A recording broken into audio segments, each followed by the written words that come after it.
Good morning, everyone, and thank you for joining us. Today's webinar is sponsored by R&D Legal Bookkeeping. We manage your business finances so you can focus on increasing your bottom line. And Ryan Video Productions, who provides content marketing for inbound lead generation. Today's webinar is Savy Cybersecurity, and I'm pleased to have Beth Bleeker from Eastern Planning here. Beth, all yours. Good morning, or good afternoon if you're listening to it later. My name is Beth Bleeker, and I am the CEO of Eastern Planning, Inc. This is a condensed version of our one-hour Savvy Cybersecurity webinar, 10 threats every person and business faces and how to fight them now. If you want to see the full one-hour webinar in its entirety, please go to my website, www.easternplanning.com. You'll click on the tab, What We Offer, then you'll click on Monthly Webinars. Once you sign in, you can view this webinar and download your Savvy Cybersecurity Quick Reference Guide. Throughout this webinar, you'll hear me reference the Cybersecurity Quick Reference Guide along with a scorecard. You're going to conduct your own self-assessment of your cybersecurity knowledge as we move through the presentation of the top 10 threat countdowns. You can do this in your head and later on pull down the scorecard, and then you'll be able to download the guide and scorecard and fill it in. Have you ever worried about being hacked? Good, you should. There's raging cybercrime wave quietly attacking you, your family, and your business right this very second. Even as we sit here now, a vast array of cyber attacks are pounding at the walls of security networks built to protect you and your digital persona on the internet. And what I'm going to say next sounds a bit dramatic, but it's completely true.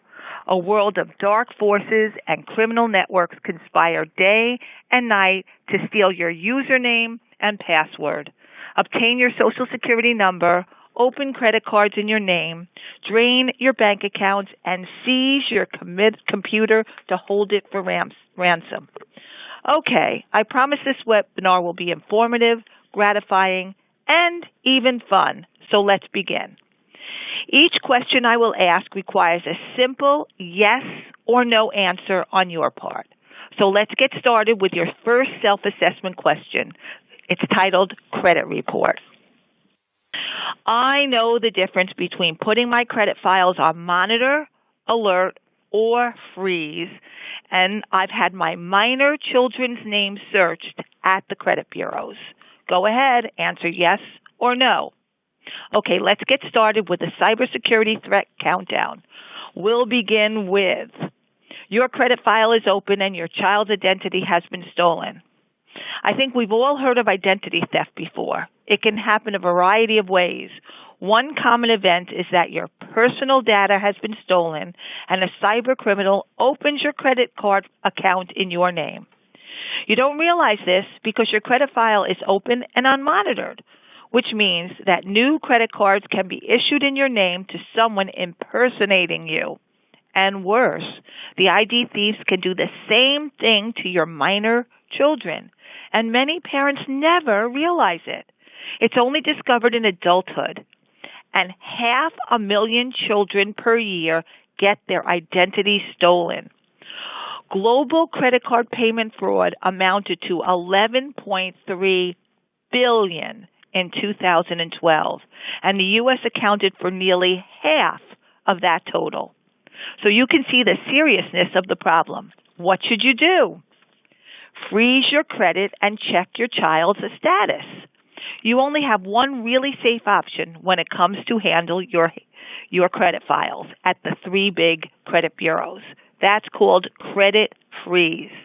The other options, credit monitoring and fraud alert, aren't as secure and cost too much.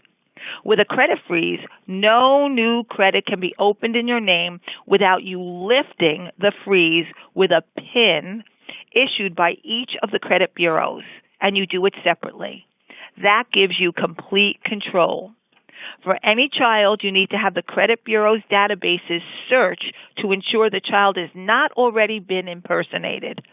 Parents must send a letter including copies of their child's birth certificate listing them as parent, their driver's license, and proof of address to all three of the credit reporting agencies and ask for a manual search of their child's Social Security number.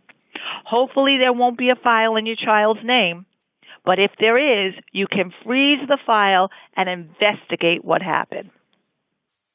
I have reviewed my privacy settings that control who sees and reads what I do on Facebook and other social media sites.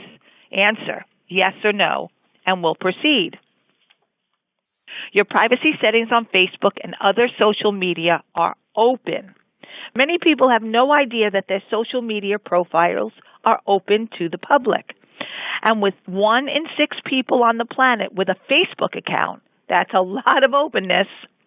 If your account is open, this means that anyone can see your posts, your photos, your videos, your likes, and other actions you've taken while on social media. And it means that scammers can scrape or copy your profile, learn more about you, and use that information to perpetrate any variety of scams, frauds, and hacks. Of course, this applies to all social media sites, not just Facebook. By the way, new Facebook accounts by default are set so that only your friends can see you. But if you opened your account before 2014, you need to go in and check your privacy settings. And you need to keep monitoring your privacy settings because policies change. My personal computer had the most updated operating systems, browsers, virus, malware, Fire software, and up-to-the-date versions of Java, Flash, and Adobe. Yes or no? Now on to the countdown. You're not updating software on your computer and devices. One amazing aspect of computers is that new features and benefits can be added to them at any time by downloading new or updated software. But if you don't keep your software updated, then you're leaving known security holes on your computer, an easy point of entry for hackers.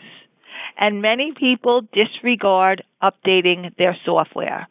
This is an extremely widespread problem, both for home computers and work computers. It's kind of like knowing thieves have a key to your front door and you don't care. It's an invitation to a criminal. Same for your computers and devices. Your electronic devices, like your home or car, need maintenance and upkeep. The software that runs the computers, the software that protects you from viruses and other threats, and the software programs you use, they all need to be updated all the time. If you're on a PC and using Microsoft, I suggest you set your computer to auto-update to get their fixes. My employer trains its staff on business and personal cybersecurity measures. Yes or no? Just think of the answer. Now back to the countdown. Thieves impersonate your company, steal money, and defraud customers. Most people don't know there's something called business or corporate identity theft. Yes, Symantec reports that 1 in 5 businesses will suffer from business ID theft. There are at least 2 ways companies are being hurt. The first is by impersonation. Fraudsters will act like employees of your company and trick your customers out of their personal data, social security numbers, credit card numbers, account numbers, and passwords. The other approach is called hijacking. Hackers will breach your network, steal your passwords, siphon cash from the company's bank accounts. One thing needs saying. All the cybersecurity threats we face both as individuals and as employees. For instance, updating your software to close security holes applies to both home and work. So with the business ID theft threat, We want to keep the hackers away from our employees' personal and business data. Regular cybersecurity training is a must business activity now. Other precaution is to implement two-factor authentication for the moving of money out of corporate accounts. That means money can't silently disappear without someone else in your company seeing it. Additional precautions for business include checking and reviewing their corporate registrations at the state level. Hackers often start there. A loss of trust or confidence among your clients or customers has proven devastating to some companies. A good cybersecurity needs to be everyone's concern at work, not just the IT guys. I know how to determine if free public Wi-Fi is safe to use. Yes or no? You reveal your username and password over free public Wi-Fi. This is a very serious problem. Everyone wants to be connected all the time, but people don't always have a private internet connection. They're happy to see free wireless connection. But if the free connection is totally wide open, meaning the network connection is open and doesn't require a password, it's wide open to hackers too. That means if you use that connection, you're in danger of hackers stealing any username and password you enter while on that network. So if you check your email on a free, open wireless connection, you've potentially just handed over the keys to your digital life. Here are the key guidelines for using public Wi-Fi. Bottom line, you need to be very careful. Certainly don't check emails or do any financial transactions on one of these networks. And always remember to log off any site. Don't just close the browser because your connection could still be open and accessible to hackers. Log off. Then close the browser.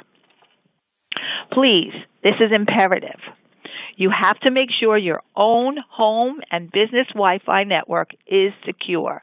It should have its own username and password, not the factory settings that came with the router. And the router's encryption should be set to WPA2 or WPA. Do not put it on WEP, which is not considered secure. My smartphone and or my tablet has a security passcode. Yes or no? Okay, let's proceed to threat countdown number 5. Your smartphone or tablet is open to hackers and thieves. This is a very big and growing problem.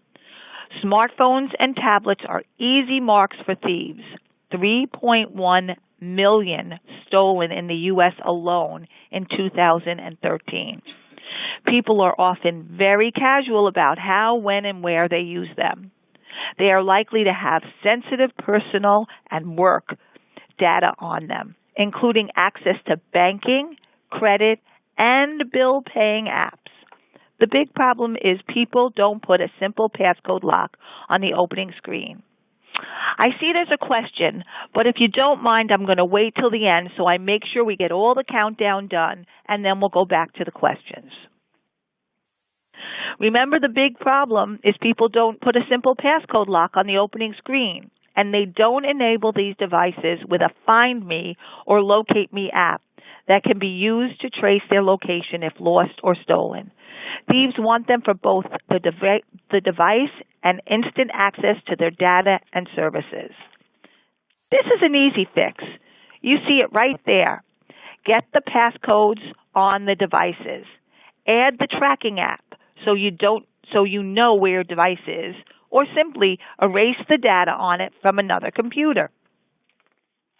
I have enabled two-factor authentication on my key accounts that allow it. Yes or no? Your passwords are weak, easily hacked. Many passwords we use are child's plays for hacker. Computer power gets stronger and with each passing year. That means the bad guys can figure out your password in no time flat. How long does it take for a computer to crack 1,000 weak passwords? Just 17 minutes. One reason for this is that people choose passwords that have less than 6 characters, or they use their names, dictionary words, or other common passwords like password or 123456. This is crazy. To stick with our home security analogy, this is like locking your door at night with Scotch tape. You'd never do that, right? Here are the guidelines for making your passwords stronger. Two-factor authentication is a growing trend. With this approach, when you start to log in to an open account online, you're sent a short-lived one-time passcode as a text message to your phone or email account. You must use that code to finish logging in. You should definitely add that to any online account that offers it. When I use an ATM machine or self-paying for things such as gas, tickets, parking, I know what to look for to ensure that my transaction is safe from being fraudulently recorded. Yes or no? You get skimmed using a rigged ATM or credit card machine. This is another growing threat, especially as self-paying systems proliferate around the world. 1 billion per year in illegal withdrawals. And now, with 3D printers, it's not very hard for thieves to fashion fake fronts that slip over the existing ATMs. Then your account info and PIN are secretly recorded and the fraud commences. Many skimming operations are far from perfect. The card slot jiggle or they're loose. Avoiding using anything flimsy. You always want to cover the keypad when entering your PIN, and best to stick with known bank ATMs. Skip the local gas and go ATMs. Next, I have text and email alerts set up on my credit cards and bank accounts to receive a notification each time there is a transaction. Yes or no? Hackers steal your credit debit card info in a data breach. We're getting close to the end of our threat countdown, but this is a huge one. The hackers exploit security holes in company networks, holding troves of our personal data, credit card numbers, PINs, socials, the whole gamut.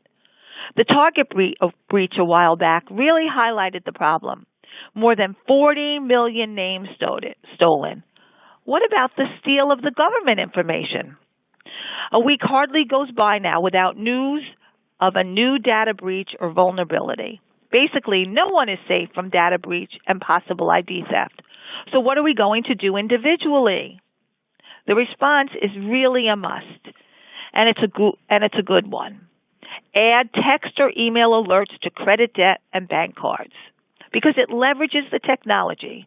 Why shouldn't we know instantly when our card is charged or money is withdrawn from our accounts? The banks do. I know the tactics used by phishers to try to trick me into clicking on links or sharing personal information. Yes or no? Just think about your answer and we'll proceed to our last threat. You click on a phishing link that secretly downloads malware. This is the number one threat. It's very dangerous. There are many combinations and permutations of phishing attacks. Anti-phishing software, spam filters, and virus protections can't catch everything. And emails can be well designed to trigger our hot buttons and cause us to click before we think. How many of you click before you think? I know I did. I'm going to talk about some now and some more later.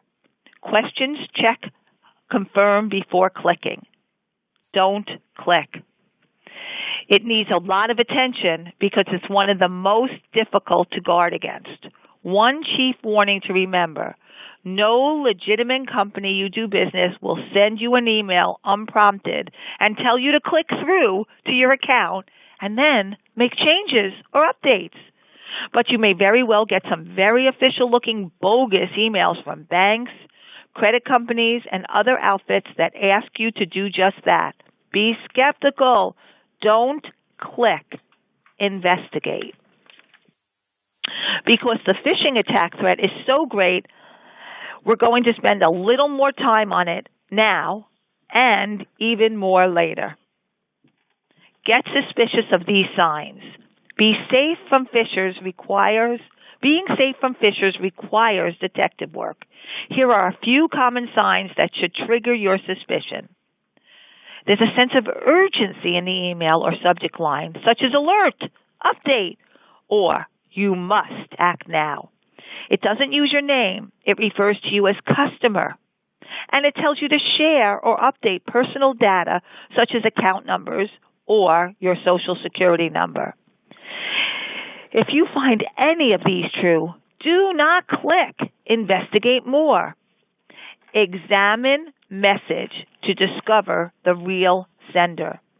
You want to inspect the from line. You'll do this by expanding the from field with a click or a hover over it with your mouse. At first glance, it may say Service and American Express or some other institution you know. But once you hover or expand the from line, you'll be able to see the true sender. If the email address does not look right, do not click. Delete the email. Inspect links closely. If you're still uncertain, you'll want to check the links contained in the email, like the from line. Phishers can spoof a link to look real only at first glance. So hover your mouse over the link and see what appears in the URL bar, and make sure it matches what the email claims it is. One tip-off is that a legitimate site will have an S in the end of HTTPS. Before the www dot, the S means it's a secure site. You'll also see a lock icon somewhere on the URL line. It's very hard for hackers to fake these. Additionally, never open an attachment in an unsolicited email. A click there could put malware, virus, or ransomware attack right on your computer. And the next thing you know, your machine is secretly recording all your keystrokes, or it's locked up in a ransomware attack. Personally, I think that's one of the hardest things not to do. Surf Safe tip: add anti-phishing plugins. The popular browsers we use, Internet Explorer, Firefox, Safari, and Chrome, are trying to help us fight phishing attacks. All of them have plugins you can add to your browser that will alert you to no phishing websites before you load a dangerous page. Identify your cybersecurity rating. Were most of your answers yes or no? Don't be discovered if you answered no to most of the questions and have a low score. Most people answer no to those questions, and that's why we're here. You'll learn how to improve your score in a second. Remember, we started off this presentation showing you our intention to move you safely from a low cybersecurity score to a higher one. This is all about closing your cybersecurity knowledge gap. And that's what the next part of our presentation is about. So let's get moving. The digital you, financial.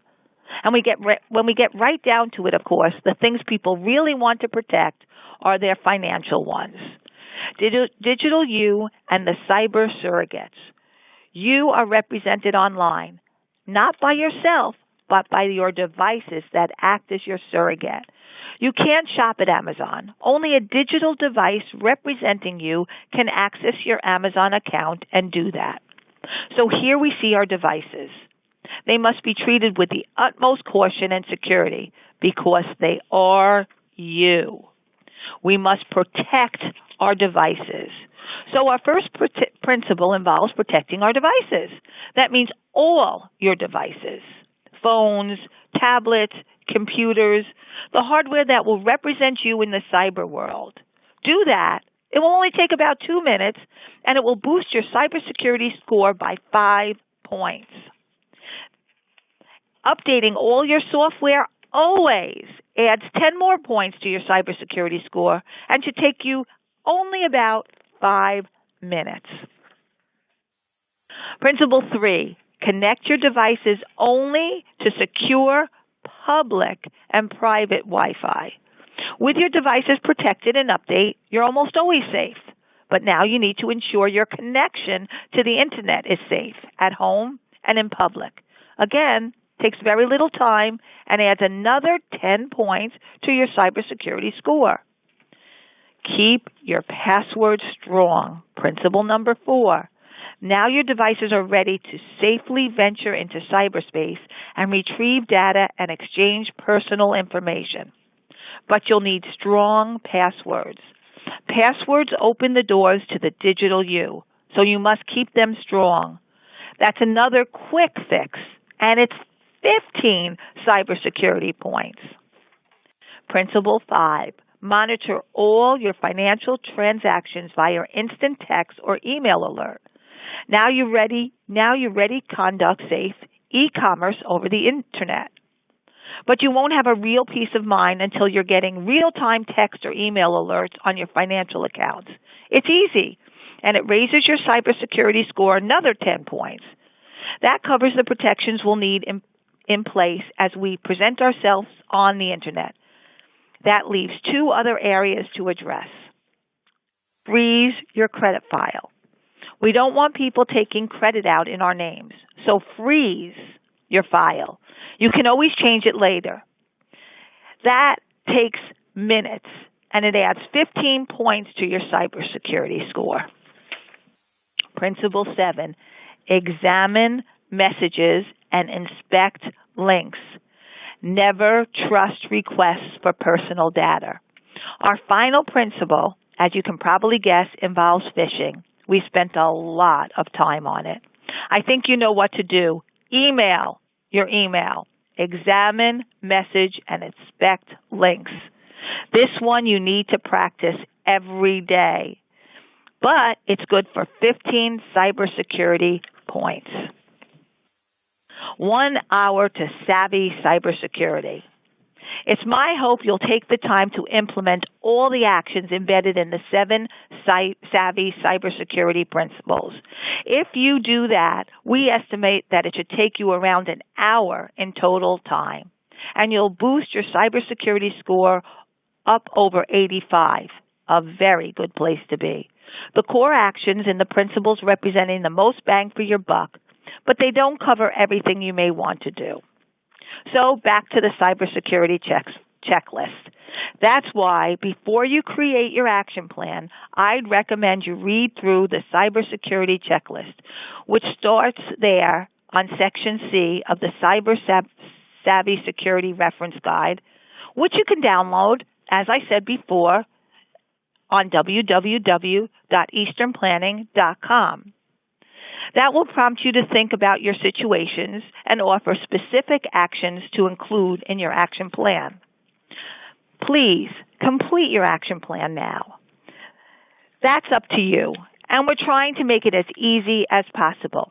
Once again, if you want, go to www.easternplanning.com if you want to see the full 1-hour webinar in its entirety. Click on the tab, What We Offer. Click on Monthly Webinars. Once you sign in, you can view the webinar and download your Savvy Cybersecurity Quick Reference Guide. Oh, you can actually just download the guide if you don't want to rewatch the webinar. We also have several other informative webinars that you might want to check out. Thank you all for listening, and we'll go over some of the questions that we got. But if you need any additional information, please do not hesitate to send me an email at bblecker@easternplanning.com. bblecker@easternplanning.com. Is Wi-Fi on an airplane safe? Does the hacker have to be in the seat next to me to get my password? The airplane is safe because it's password protected. So no, the hacker does not have to be in the seat next to you, or maybe in the seat in back of you. It's all internet isn't completely and totally safe. But if your computer has all the steps taken, and if you have a password protection, then you can pretty much feel safe using the Internet.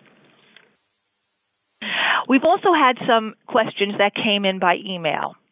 Is it safe to have a Word file on your computer with all your passwords in it? And then it says, if not, how do you keep track of all the passwords? If your computer is not encrypted, when your computer is open, it can be hacked, and Word files are easily hacked. The only way that it's safe to keep your passwords on your computer is if your computer is completely encrypted, or if you have a cloud file that is encrypted. You never want to keep an open file, an open Word file, just out. It's like being in a file drawer with the door not locked. So no, a Word file is not safe without an encrypted computer. Is a fingerprint lock on an iPhone as secure as a good password?